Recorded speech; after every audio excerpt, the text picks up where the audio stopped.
Hey, this is Kathleen Acker, and I just had a conversation with a friend of mine and thought I'd hop on here real quick and just kind of summarize what we were talking about. And she had asked me, like, what would you do if you weren't paying taxes and you got called into court? And I said, oh, well, what I would do, because I know that I'm a living soul, and I'm mindfully and consciously aware of that. I would say that so if you're not paying taxes, how they get you in entrapment of paying taxes is it's voluntary. But if you fill out a W-4 or a 1040 and you read the small print, you're actually taking an oath or an affirmation. And if you look at the Bible, Jesus says never take an oath or an affirmation.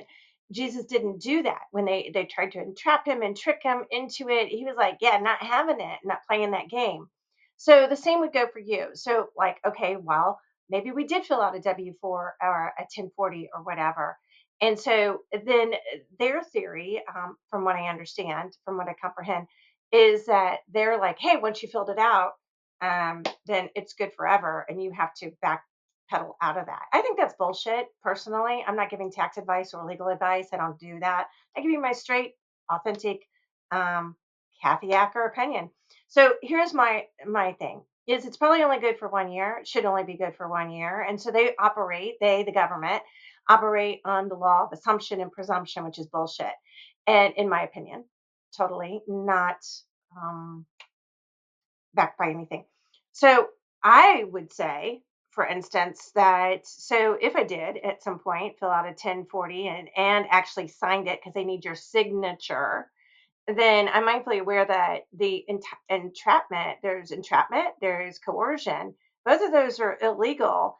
And so then if it would only be good for a year for that oath. And if they were trying to say that it lasted longer, that my silence was consent, I would say that their silence is consent. I would flip the script on them and say that their silence is consent because they didn't call it out soon enough. They have 30 days from whenever you file or don't file to do this. It was in some tax code that I read years ago when I got out of paying any penalties or fines because they only had 30 days. And so when they're trying to fine you for penalties and interest on something that took them years to fine and then it's astronomical, that's BS too, in my humble opinion.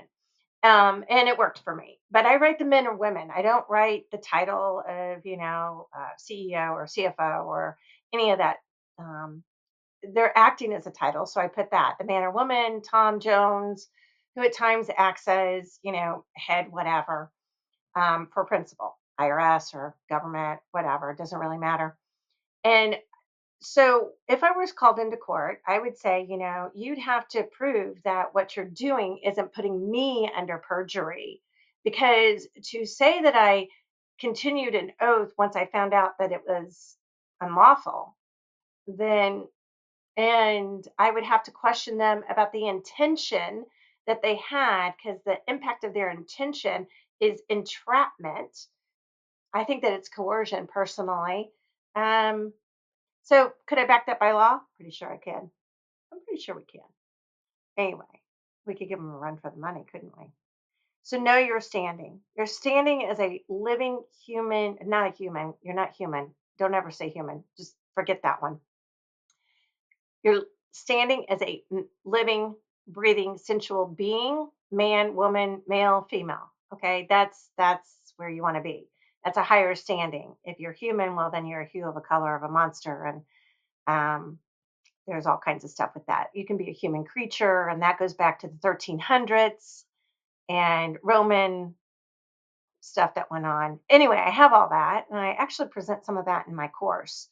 But if that helps anyone, if you were going to go in front of a IRS agent or if you're writing an IRS agent, I would write the man or woman that's writing you and in their title role and just ask them where they're getting that from and if they entrapped you to take an oath.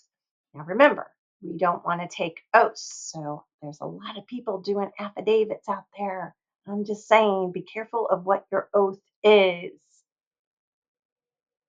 Food for thought. Till next time, roll the dice and have some fun.